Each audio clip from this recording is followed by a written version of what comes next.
ಹೈಸ್ಕೂಲಲ್ಲಿ ಕೆಲಸ ಮಾಡೋದು. ಹಾಗಾಗಿ ಏನಿರಲಿ, ಏನೋ ಹೋಲಿಕೆ ಮಾಡಿದ್ರು.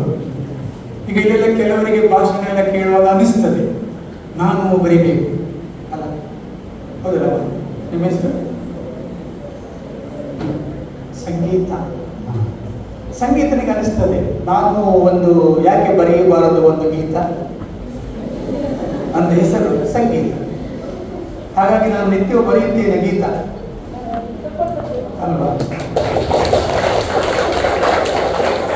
ಕೆಲವೊಮ್ಮೆ ನಮ್ಮ ಹೆಸರೊಳಗಡೆ ನಾವೇನಾದ್ರೂ ಬರೆಯೋಕ್ಕಾಗತ್ತಾ ನೋಡೋದು, ಹೆಸರೊಳಗಡೆ ಏನಾದ್ರೂ ಆಗತ್ತಾ ಅಲ್ವಾ? ಈ ಸಂಗೀತ ನೋಡಿ, ಸಂಗೀತ ನಿನ್ನ ಪ್ರೀತಿ ಪ್ರೇಮ ಮುಗೀತಾ? ಹುಡುಗ ಕೇಳೋದು ಸಂಗೀತ ನಿನ್ನ ಪ್ರೀತಿ ಪ್ರೇಮ ಎಲ್ಲ ಮುಗೀತು. ಸೊ ಹಾಗಾಗಿ ಈ ಪ್ರಾಸ ಪದಗಳು ಬಂದಾಗ ನಮಗೆ ಒಂದು ರೀತಿಯಲ್ಲಿ ಕೊನೆಯ ಸಾಲ ನಾವು ಪಂಚ್ ಅಂತ ಕರೀತೀವಿ. ಅದನ್ನು ಕೇಳಿದ್ಕೊಳ್ಳಿ ನಿಮಗೆ ಖುಷಿ ಆಗುತ್ತೆ. ಕೆಲವು ಸಾಲುಗಳು ನೋಡಿ, ನಮ್ಮ ಮನೆಯಲ್ಲಿ ಮಿಕ್ಸರ್ ಇಲ್ಲ, ನಮ್ಮ ಮನೆಯಲ್ಲಿ ಮಿಕ್ಸರ್ ಇಲ್ಲ, ಗ್ರೈಂಡರ್ ಇಲ್ಲ, ವಾಷಿಂಗ್ ಮಿಷಿನ್ ಇಲ್ಲ ಎಂದು ನನ್ನ ಆಕೆ ಗೊಣಗುವುದಿಲ್ಲ. ನಮ್ಮ ಮನೆಯಲ್ಲಿ ಮಿಕ್ಸರ್ ಇಲ್ಲ, ಗ್ರೈಂಡರ್ ಇಲ್ಲ, ವಾಷಿಂಗ್ ಮಿಷಿನ್ ಇಲ್ಲ ಎಂದು ನನ್ನ ಆಕೆ ಗೊಣಗುವುದಿಲ್ಲ. ಯಾಕೆಂದರೆ ನಾನಿದ್ದೇನಲ್ಲ. ಈ ಕೊನೆಯ ಸಾಲು ಕೇಳಿದ್ರೆ ನಿಮಗೆ ಒಂದು ದೇವರನ್ನ ಕುಚ್ಚು ಬರ್ತಾ ಇರ್ತಾರೆ. ಇನ್ನು ಕೆಲವು ಸಾಲು ನೋಡಿ, ಈಗ ನಮ್ಮಲ್ಲಿ ಒಂದು ನಂಬಿಕೆ ಇದೆ, ಸಂಗೀತ ಟೆನ್ಷನ್ ಶಾಲೆ ಇದೆ,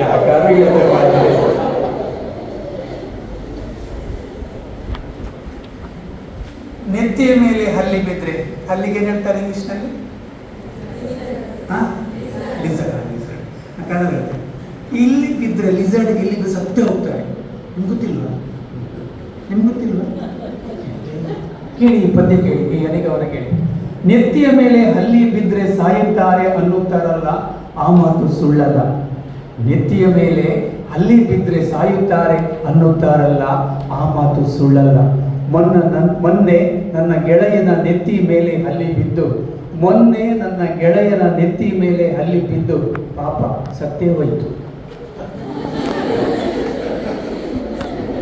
ಆ ಕೊನೆಯ ಸಾಲು ಉಂಟಲ್ಲ, ನಾನು ನನ್ನಲ್ಲ, ಇದಲ್ಲ ಡುಂಡಿರಾಜನದ್ದು. ನಾನು ಯಾಕೆ ಬರೀಬಾರದು, ನಾನು ಶುರು ಮಾಡಿದೆ. ನಾನೊಂದು ಕವಿತೆ ಬರೆದಿರುವೆ, ನಾನೊಂದೇ ಕವಿತೆ ಬರೆದಿರುವೆ, ಹಾಗಾಗಿ ಓದುವುದಿಲ್ಲ ಅಲ್ವಾ? ಇನ್ನೊಂದು ನೋಡಿ, ಇದು ನಾನೇ ಬರ್ತದೆ. ಭರವಸೆಯ ಓಟಗಾರ್ತಿ, ಒಳ್ಳೆ ರೇಸೋಡು, ಫಸ್ಟ್ ಬರೋಡು.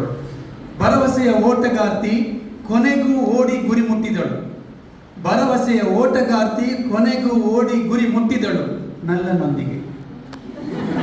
ಓಡಿ ಹೊತ್ತು ಇಬ್ಬರು ಸೇರಿ ನೋಡಿ. ಈ ಕೊನೆ ಸಾಲುಗಳು ಕೇಳ್ತಾ ಇದ್ದ ಹಾಗೆ ನಗು ಬರ್ತದೆ.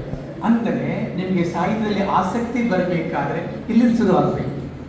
ನೀವು ಮೊದಲಿಗೆ ಶಿವರಾಮ ಕಾರಂತರ ಮೂಕಜ್ಜಿ ಪುಸ್ತಕ ಇಟ್ಕೊಂಡ್ರೆ ಎಂತ ಮಾರ್ರೆ ಮೂಕಜ್ಜಿ, ಅರ್ಥವೇ ಆಗೋದಿಲ್ಲ. ಕೆಲವು ಸಾಹಿತ್ಯಗಳು ನಿಮಗೆ ಅರ್ಥವೇ ಆಗೋದಿಲ್ಲ. ಕುತೂಹಲ ಇರಬೇಕು, ಆಸಕ್ತಿ ಇರಬೇಕು. ನಾವು ಬಸ್ ಮೇಲೆ ಹೋದರೆ ಪ್ರಯಾಣ ಆಗುತ್ತೆ, ನಾವು ಬಸ್ ಮೇಲೆ ಹೋದ್ರೆ ಪ್ರಯಾಣ ಆಗುತ್ತೆ, ಬಸ್ ನಮ್ಮ ಮೇಲೆ ಹೋದ್ರೆ ಪ್ರಾಣ ಹೋಗುತ್ತೆ ಅಲ್ವಾ? ಕೆಲವು ಸಲ 3 ಸಾಲಲ್ಲಿ ಇಡೀ ಬದುಕನ್ನು ಬರೆದು ಬಿಡ್ತಾರೆ. 3 ಸಾಲ ನೋಡಿ. ಮೊನ್ನೆ ಅಕಸ್ಮಾತಾಗಿ ಸಿಕ್ಕಳು, ನನ್ನ ನೋಡಿ ನಕ್ಕಳು, ನಮಗೀಗ 3 ಮಕ್ಕಳು. ನೋಡಿ, ಆ ಕೊನೆಯದು ಪಂಚಿದ್ರೆ ಮಾತ್ರ. ಹಾಗಾಗಿ ಸಾಹಿತ್ಯ ಚೆನ್ನಾಗಿರ್ಬೇಕಾದ್ರೆ ಪಂಚೆ ಇರಲೇಬೇಕು. ಪಂಚೆ ಇದ್ರೆ ಮಾತ್ರ ಸ್ವಾಭಿಮಾನ, ಪಂಚೆ ಇಲ್ಲದೆ ಹೋದ್ರೆ ಅವಮಾನ. ಹಾಗಾಗಿ ಕೆಲವು ಶಬ್ದಗಳು ಅರ್ಥ ಮಾಡ್ಕೊಳ್ಬೇಕಾಗುತ್ತೆ. ಏನೇ ಇರಲಿ, ನಾನು